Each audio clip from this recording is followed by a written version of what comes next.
only one independent variable. So I was like confused because like what is the difference with differentiation and or actually the difference between ODE and partial differentiation? Yes, so they're all differential equations, and then you have two types. And you divide into those two types. But we have like when we integrate, for example, so we have like x y over to x equals to something like y maybe. So we just like get rid of the separable one, but aren't those like partial?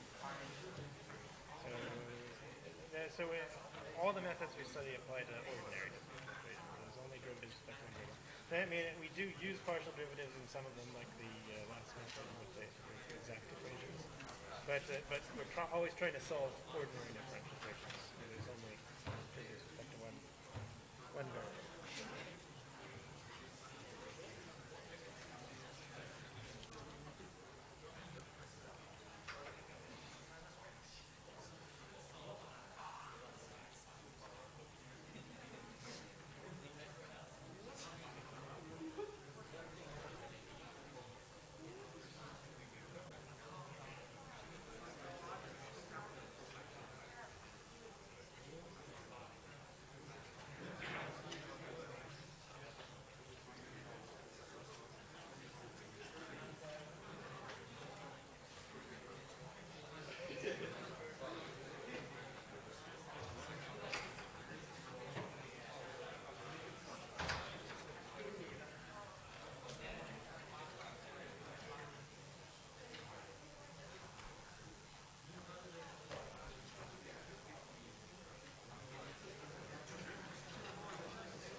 Tuesday. I've got some Tuesday. I think you're confusing me with Colin Steele. Yeah, Colin Steele has an hour on Monday. Drop-in hour. I have mine on Tuesday. Although actually I'm going to have to cancel next week. But yeah, normally on Tuesday. Yeah. And then for the no problem, the last video, I think because of the Well, I mean, if you want to like ask about specific ones, I could talk about it, but not right now. I mean, if you sorry. Well, those are like standard examples. Yeah, some of them could be. Some maybe a bit harder than the exam, but yeah.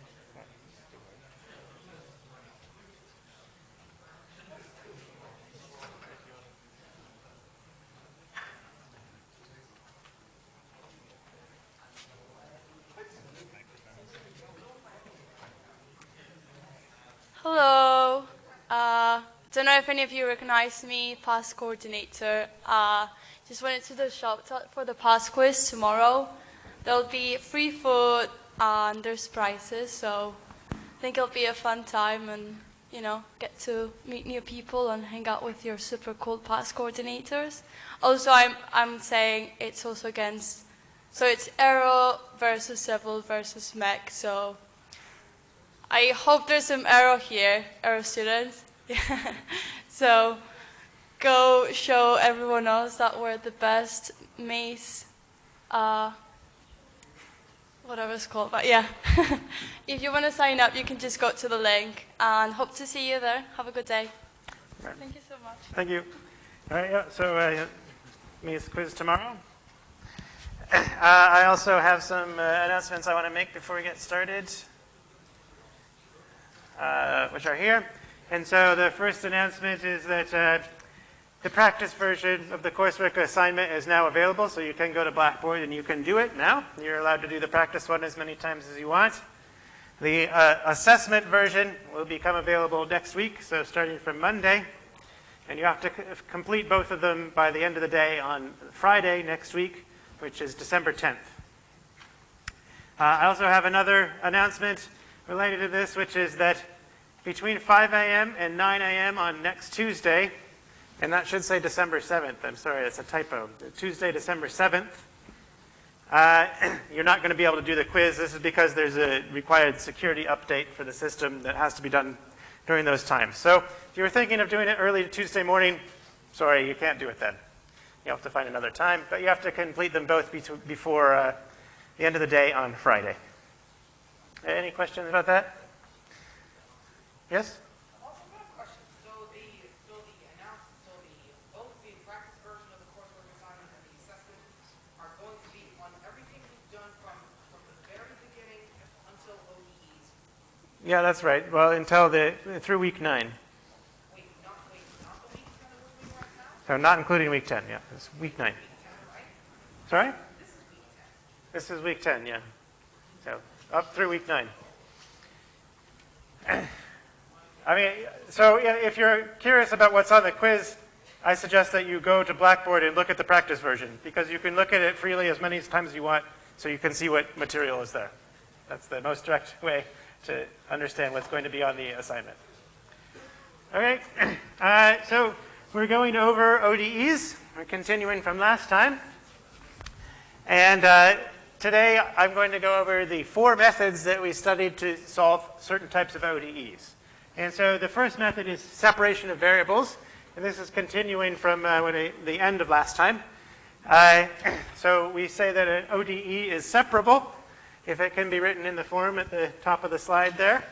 So a function of y times dy dx equals a function of x. And it's separable because we separated out the dependent and independent variables on different sides of the equation.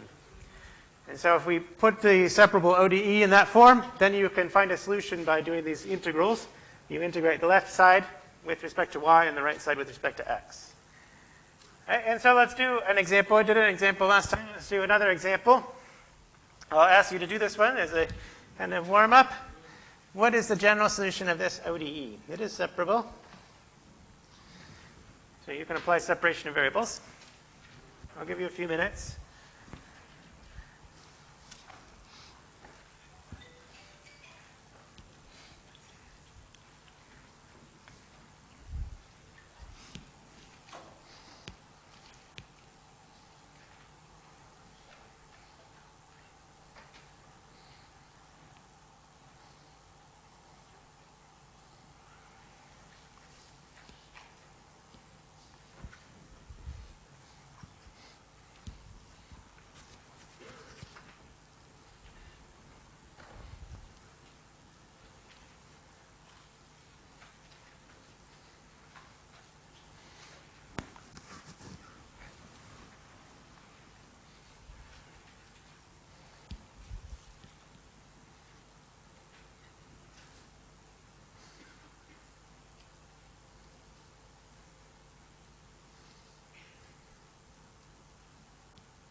Okay, so if you're still working on it, there's a number of people who have answered. So of the people that answered, well, here, let me show you the results, actually.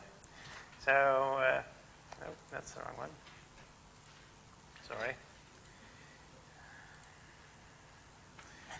About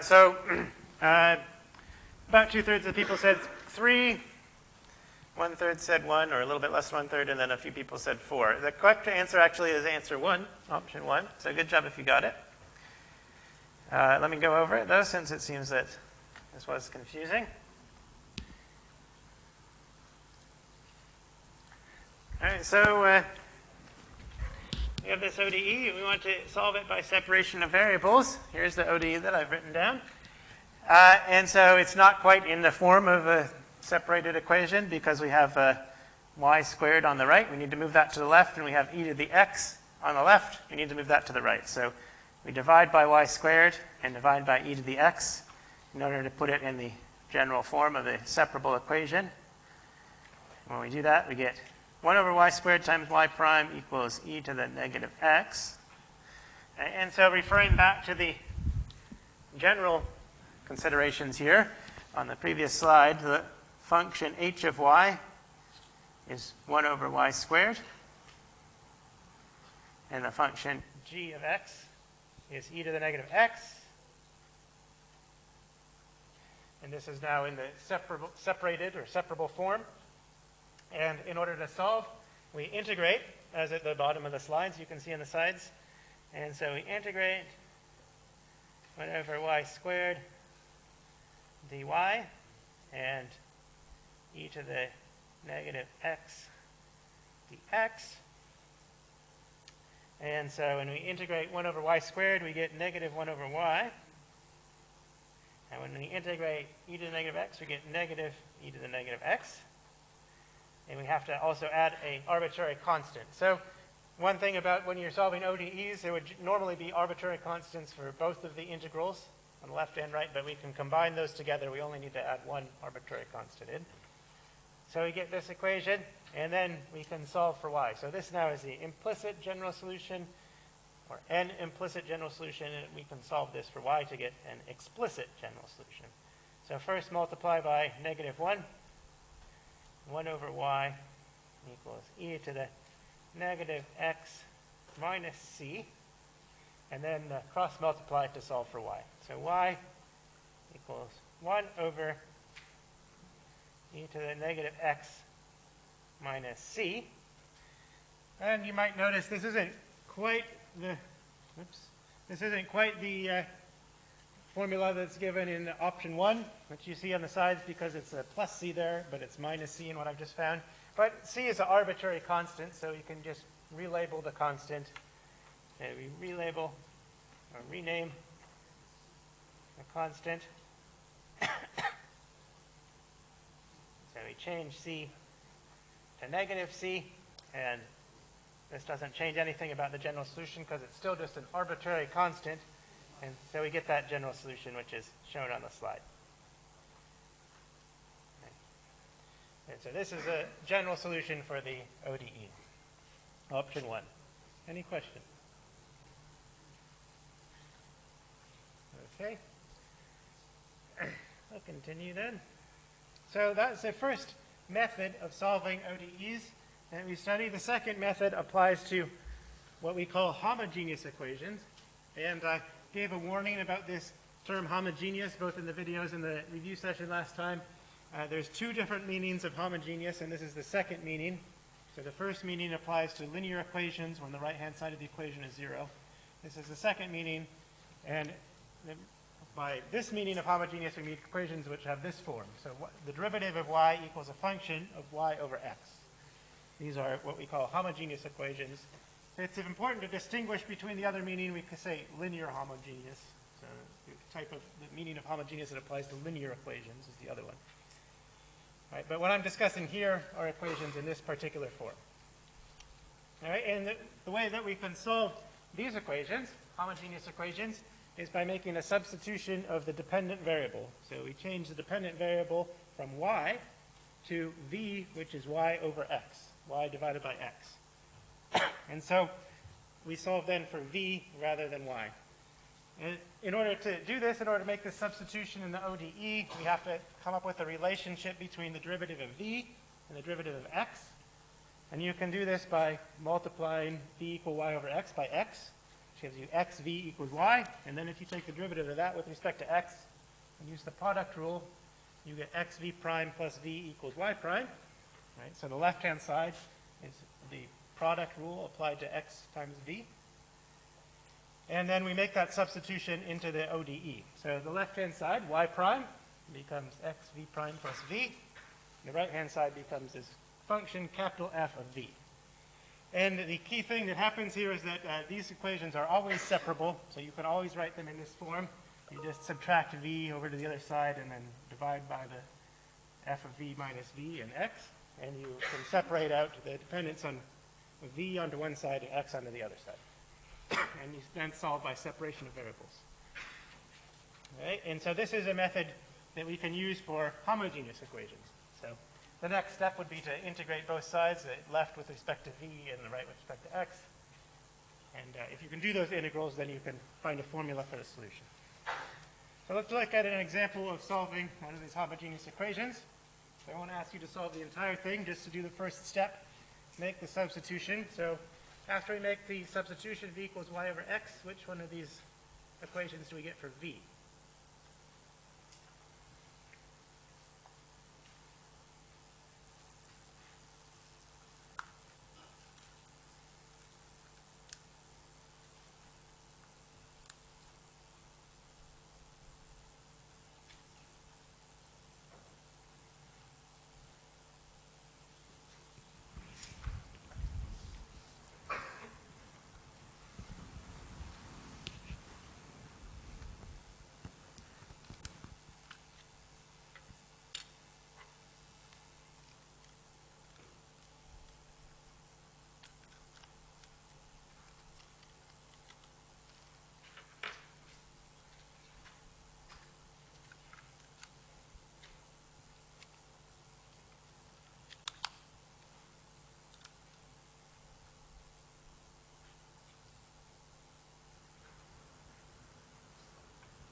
All right, sorry if you're still working on it. Let's go over it, though.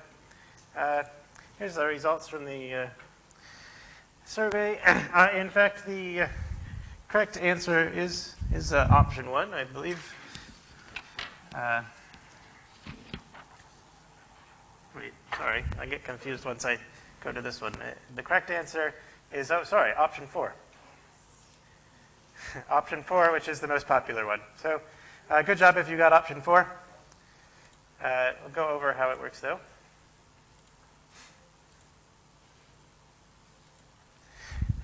So we have this differential equation, which I've just copied from the slides. And the first step we need to do is write it in the general form of a homogeneous equation. So that's y prime equals a function of y over x. Right, the right-hand side is not written as a function of y over x right here. And so in order to write the right-hand side as a function of y over x, we divide the numerator and denominator by x. And so we get y over x divided by 1 plus y over x. And this is the function capital F of y over x. Okay, and now we're going to make the substitution. V equals y over x. Substitute V equals y over x. And as it describes on the slide there, we also have to use x times v prime plus v equals y prime, the relationship between the derivatives of v and y. All right, so y prime is x v prime plus v. It's y prime. And that equals v over 1 plus v. All right, and now, in order to get one of the answers that are shown here, we need to simplify it a little bit. And so it is a separable equation. We need to separate out the x and v. So we subtract v to the other side of the equation. X v prime equals v over 1 plus v minus v. Okay, and then we can combine these two terms by getting the common denominator. So when we do that, it's v minus v times 1 plus v divided by 1 plus v. And so that's v minus v squared divided by 1 plus v. All right, so this is option 4, the correct answer. X v prime equals negative v squared over 1 plus v.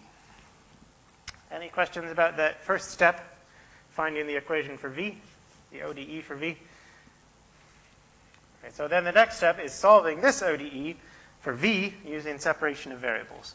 And so we need to move all the terms involving v to the left and the x to the right, and this is just a matter of multiplying. So we multiply both sides of the equation by 1 plus v over v squared. And divide by x. So we have negative 1 over x on the left. And now it's in the separable form, and we use separation of variables.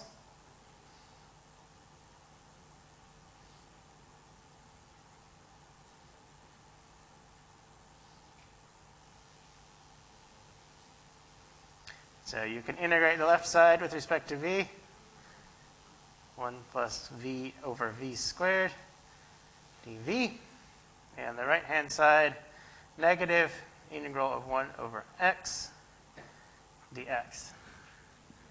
All right, and well, the left-hand side might look difficult at first, but in fact you can just separate out the two terms. It's 1 over v squared plus 1 over v. And this is the integral 1 over v squared plus 1 over v dv. That equals the integral of 1 over x, which is natural log of the absolute value of x plus a constant. And we still have to remember this negative sign. Right, and then on the left, you can do both of these integrals. So the integral of 1 over v squared is negative 1 over v. The integral of 1 over v is the natural log of the absolute value of v, and that equals negative natural log of absolute value of x plus c. Right, so at this point, we have a relationship between v and x, between the dependent and independent variables, which we would call an implicit solution. So this would be an implicit general solution.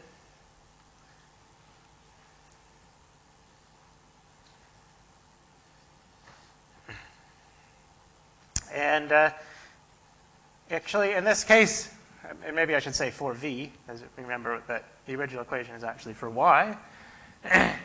So in this case, it's actually not possible to solve this explicitly. but we can simplify it a little bit. So let me go through a few steps and show how we can kind of simplify it as much as possible. So since we have these natural logs, the first natural thing is to take the exponential of both sides to try to get rid of those natural logs. So if we take the exponential on the left, you get e to the negative 1 over v, and then times the exponential of the natural log of modulus of v, absolute value of v, that's just absolute value of v. And then e to the negative natural log of x, that's 1 over absolute value of x, times e to the c. And this is something that comes up quite a bit. We get arbitrary constant, or e raised to the arbitrary constant, and it's always convenient, almost always convenient, to relabel the constant. So introduce a new constant. Let's call it a, which is either plus or minus e to the c. And we want to put the plus or minus here because when we get rid of the absolute values, we'll have the left side equals either plus or minus the right-hand side. And so we'll also absorb that plus or minus into the arbitrary constant. Notice that e to the c itself would always have to be a positive number. But if the absolute values give you a negative sign, then it could be negative. We absorb that into the constant. All right, so when we introduce this new constant and get rid of the absolute values, we get e to the negative 1 over v times v equals a over x. Sorry? Plus the absolute value of v. Well, when we take the exponential, the plus becomes a multiplication. So I guess I didn't do that step. E to the negative 1 over v plus natural log of absolute v equals e to the negative 1 over v times e to the natural log absolute value of v. Okay. And so then v is y over x. So this is sort of as simple as we can get the general solution for v, but we actually wanted to solve for y. So let's recall.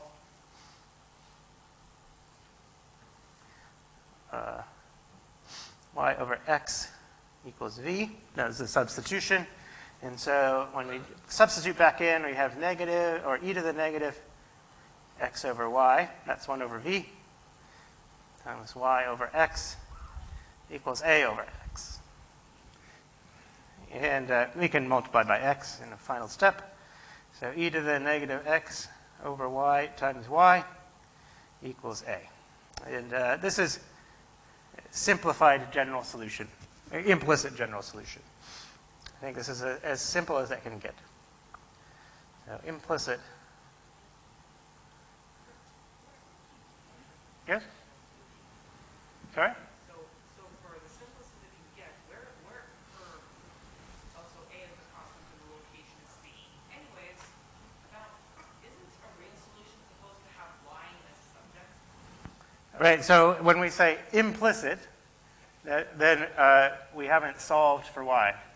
We call it explicit if it's solved for y. So, I basically just described explicit. sorry? I just described explicit. Yeah, that's right, yeah. And so it's not always possible to solve for y, find an explicit solution. But, I mean, one thing you could maybe keep in mind is that you now have this formula, and you could, for example, use the Newton-Raphson method that we studied earlier. So you plug in a particular value of x, you could then find the possible values of y by applying Newton-Raphson method or the bisection method in order to solve an equation. So having this equation would give you a way of approximating the values of the solution y using one of those methods. Okay, any other questions?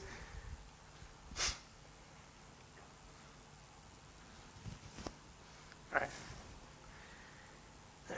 Okay, so that was the second method that we studied to solve ODEs. Now we look at the third method, which is the method of integrating factors.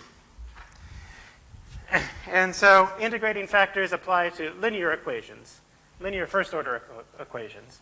And so we have a general first-order linear equation, linear ODE, as shown here. One thing to note is that we've assumed the coefficient of the derivative term is 1. So we've divided by any coefficient there. So when we're applying integrating factors, we always divide first by the coefficient of the derivative and assume that we just have coefficient 1 in front of the derivative. And the way that integrating factors work is we first find the integrating factor, which is equal to e to the integral of p. So p is the coefficient of y here. Remember, after we've divided by whatever any coefficient in front of the derivative, and we do e to the integral of this. That's called the integrating factor. And once we find the integrating factor, we multiply the equation, the ODE, by the integrating factor. And so that's what we get here. I of x times y prime plus I of x times p of x times y equals I of x times f of x. And the significance of the integrating factor is that the left-hand side of this equation here is exactly the derivative of I times y. That's the reason we choose the integrating factor in this particular way. Take the derivative of I times y, you get I times y prime plus I prime times y. That's the product rule. And then I prime is equal to I times p. That's because we've chosen I to be this particular function. Right, and so then once we have this equation multiplied by the integrating factor, you integrate both sides of that. You integrate the derivative with respect to x, you just get I times y on the left.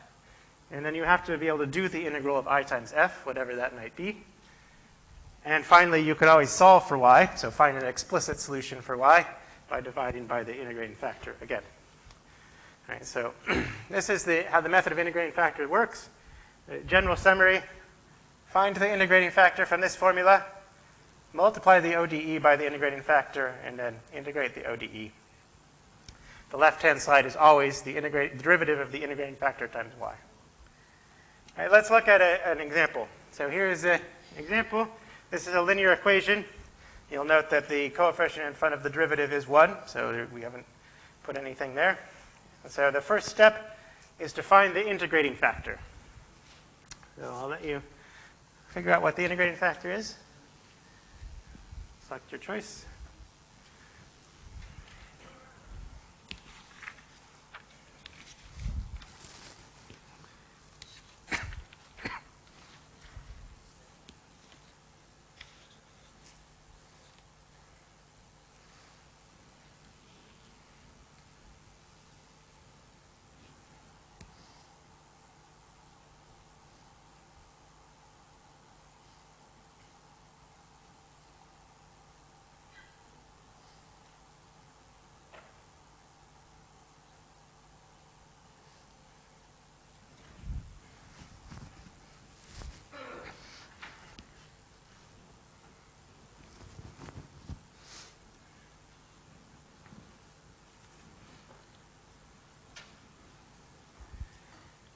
All right, well, let's continue on. This one's a bit easier than the previous questions.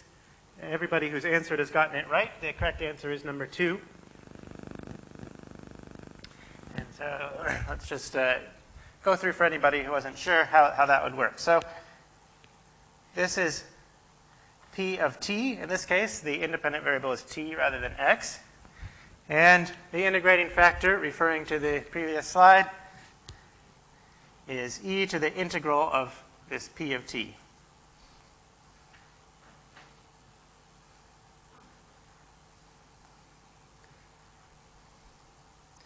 So I of t, in this case, is e to integral of p of t, which is t squared, dt.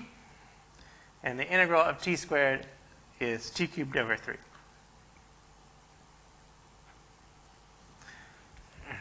Okay, so this is the integrating factor. Now, the next step in the method is to multiply the equation by the integrating factor.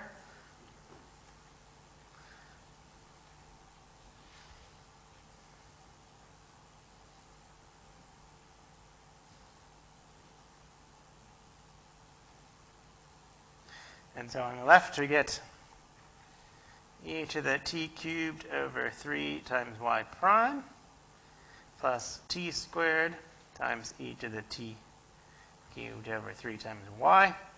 And then the e to the t cubed over 3 cancels on the right.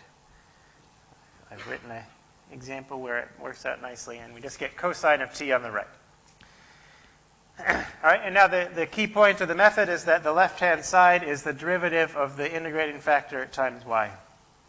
This is derivative with respect to t of this integrating factor e to the t cubed over 3 times y. That equals cosine of t. Okay, this is the key step, the sort of magical step that might confuse people, I think, if you're not used to this method. But the reason that it works is because, try going the other direction. So take this equation that I've just written down and apply the product rule on the left. So when we take this derivative with respect to t, using the product rule, we get e to the t cubed over 3 times y prime. It's the first term here. Plus the derivative of e to the t cubed over 3 times y. And the derivative of e to the t cubed over 3 is t squared times e to the t cubed over 3. Right? So you just apply the product rule and you get back the previous one. So that's why the integrating factor works. Now, the next step is to integrate both sides.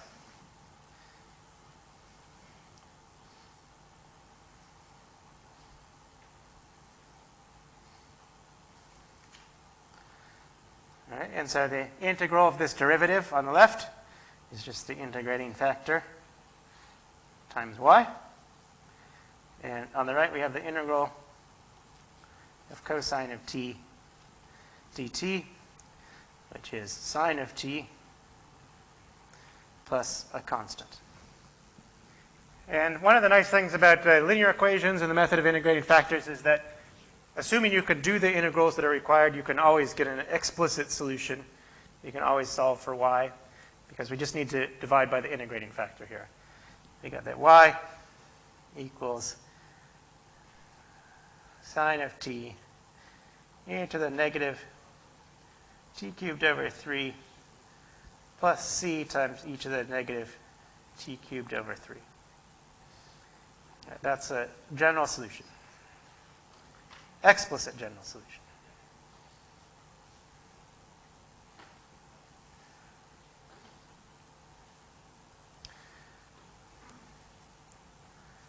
Okay, so any questions about the method of integrating factors or this example?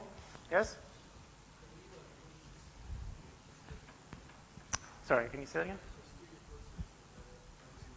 Oh, so can you change the constant to another arbitrary constant? Yeah, you can. I mean, I don't think you would want to do it in this case because there's not really anything to change it to, but I mean, you could, it's equivalent to say y equals sine of t e to the negative t cubed over 3 minus 4c. Just picking some random things out of the air, and it's just a different arbitrary constant. So that would also be a valid general solution. Yes, you could do that. But I mean, it sort of seems like this is the simplest one. Any other questions? All right. Let's continue on then. So that was the third method of solving ODEs, and now we're on to the fourth method, which applies to ODEs that are exact. And so ODE is exact if it can be written in the form at the top of the slide, where the functions p and q satisfy this particular equation, dp dy equals dq dx. And so you might notice that any first-order ODE can be written in the form at the top of the slide. So saying you could write it in that form is no restriction. The restriction is that the derivatives of p and q have to be related in this particular way. That's what it means for the equation to be exact. And the significance of the equation being exact is that then there's what we call a potential function. A potential function given by this capital phi Greek letter. And the potential function satisfies partial derivative with respect to x equals p, and partial derivative with respect to y equals q. Right? If you have such a potential function, then a general solution of the ODE, an implicit general solution, is given by setting this potential function equal to a constant. Let me just quickly explain why that gives us a solution, why that formula, potential equals a constant, gives a solution, because I think this helps clarify this method a bit. What you do is you take the implicit derivative of that equation with respect to x. Let me write down what you get when you do that. So we have this potential function equals a constant, and this implicitly defines y as a function of x. And we take the derivative with respect to x using implicit differentiation.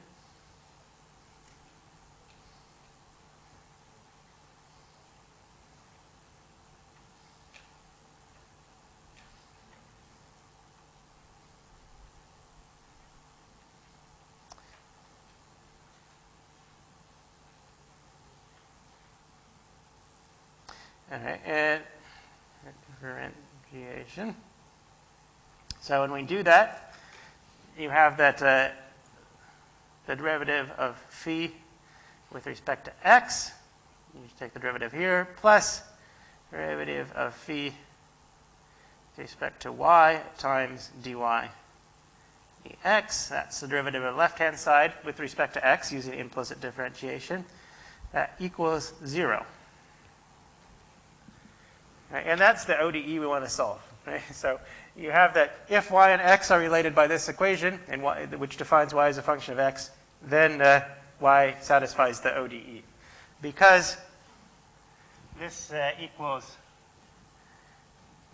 p, this equals q, so we have p plus q dy dx equals 0. And so this is the reason why setting the potential function equals a constant gives us a solution of the ODE. Any questions about that? Yeah? I'm right now doing question 10.6. So basically, I'm not gonna, do you want to ask a question about question 10.6? in the problem. Yeah, I'm not going to answer that right now. Because you can ask that in the tutorial. I want to continue with the questions that are here. We are going to look at an example now, so let's do an example of solving an equation which is exact. And so here's an ODE. And in fact, this is an exact equation. So let's first check that it is exact. And so p is the function, or the coefficient, that's the part that's not multiplied by dy dx, which is 2xy plus 3x squared y squared in this case. And q is the coefficient of dy dx, x squared plus 2y x cubed plus 1 in this case. And so we need to check first that this equation is exact. Let me do that.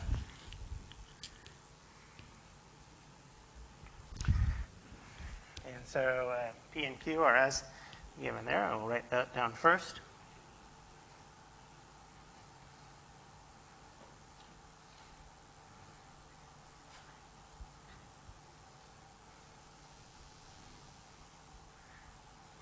Q is x squared plus 2yx cubed plus 1. Right, and the equation is exact. Remember, if dp dy equals dq dx, so we want to calculate those partial derivatives. dp dy, the partial derivative of p with respect to y, is 2x, derivative of the first term with respect to y, plus 6 x squared y, derivative of the second term with respect to y, dq dx equals 2x plus 6y x squared. Right, so these are equal, which means that the equation is exact. Since dp dy equals q dx, the equation is exact.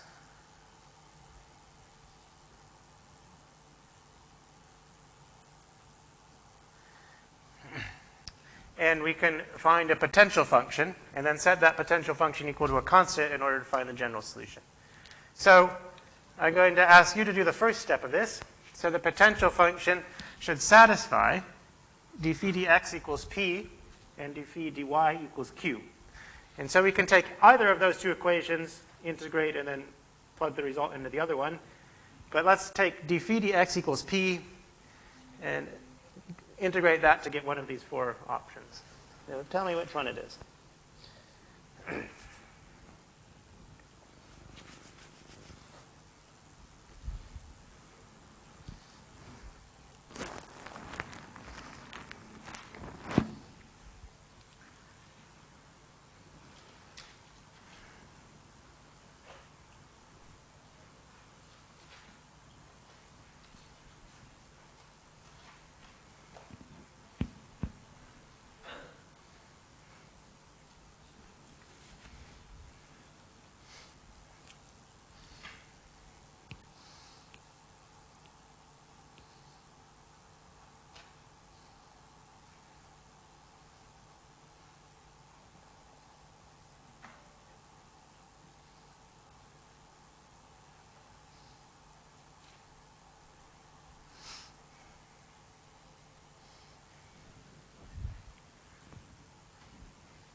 All right, well, a few people have answered. I want to get to the end of this, so let's continue on. The correct answer is option 2.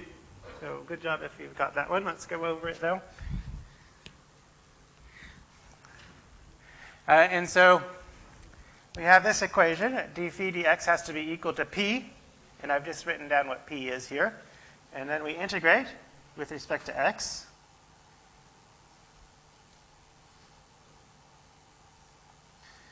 And we get phi of x and y equals, all right, so we integrate the first term with respect to x, we get x squared y.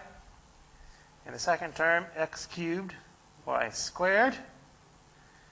And then we have to put in a constant when we do an integral. And now the kind of new wrinkle, the key point here is that that constant could depend on the other variable y. Right? We've only integrated with respect to x. It's a constant with respect to x. It doesn't depend on x, but it could depend on y. So let's write this as a function of y. Right? And so we get the potential has to have this form. And now what we do is we put this equation for the potential into the other equation, which is that d phi dy has to equal q. And q, that's x squared plus 2 yx cubed plus 1. Right? And so we'll take the derivative of this equation with respect to y, and we get d phi dy is x squared, it's the derivative of this term with respect to y, plus 2x cubed y, the derivative of this term with respect to y, plus the derivative of the last term, a, with respect to y. That has to equal q, which is x squared plus 2yx cubed plus 1. And now you can see that there's a lot of cancellation. The x squareds are the same on both sides, also the 2x cubed y. And so those cancel out. And we're left just with a prime of y equals 1. So this cancellation is what should happen if you've done everything correctly and if you have an exact equation. You should end up with a differential equation here that only involves y, not the other variable. And then we integrate this with respect to y. We get a of y equals y. And we would generally put a constant in here, plus c. And we could put a constant in there. But we actually only want to find a single potential function. So one function that satisfies these two equations, d phi dx and d phi dy. And so you don't actually need the constant here. Another way to think about it is the constant appears in the general solution where we set the potential function equal to a constant. And so we get a potential function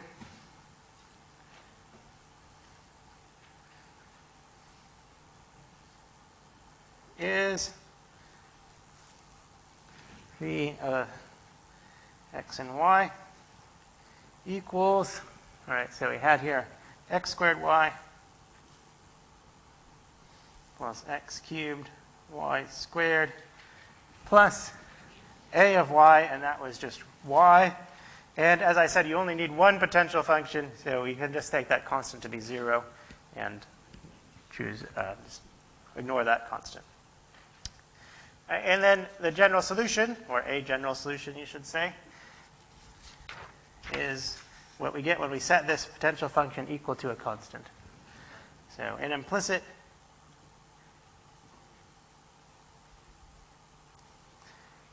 general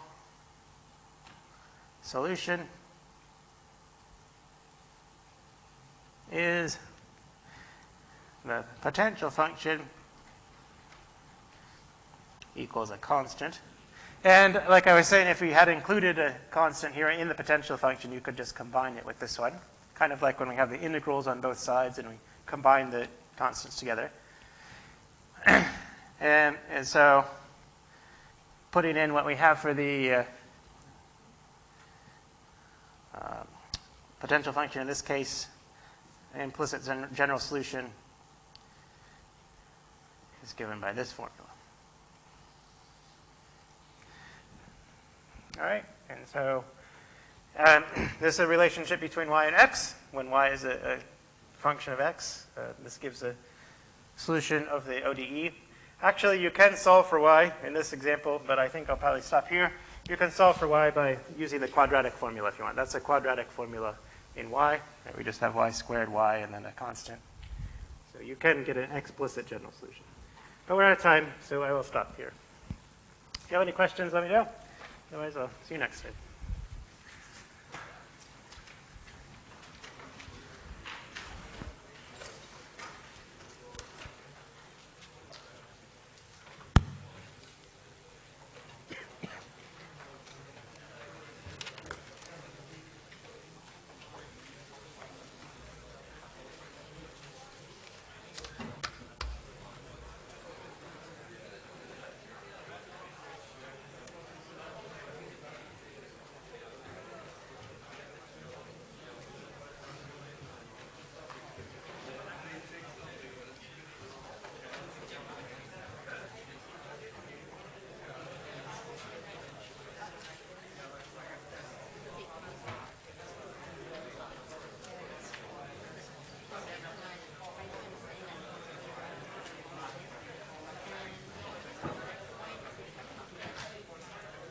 You have to take the derivative with respect to y. A is a function of y, so that's the derivative.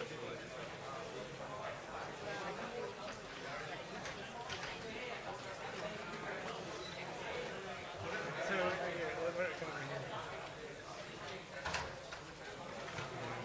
so you do the first step here, you get this equation, and then you take the derivative of this equation with respect to y. Oh. So x squared, and then 2x cubed y, and the derivative. Okay. And that has to equal q. So that you set that Oh, equal the to q. derivative of this one is okay. And then when we got here, we got the ay equals to y plus c, right? Yeah. So, and this actually, is it here? Yeah. That's, We substitute it here, right? yeah. So you just put in, you choose c equals 0, and you just, So we just get y plus c, we put it here, yeah. and we equal it into 0. Yeah, well, you put c equals 0. C equals to 0. Yeah. Oh, okay. So thank you. For the coursework, for example, for this, should we put plus c times e to the negative p3 over 3, or?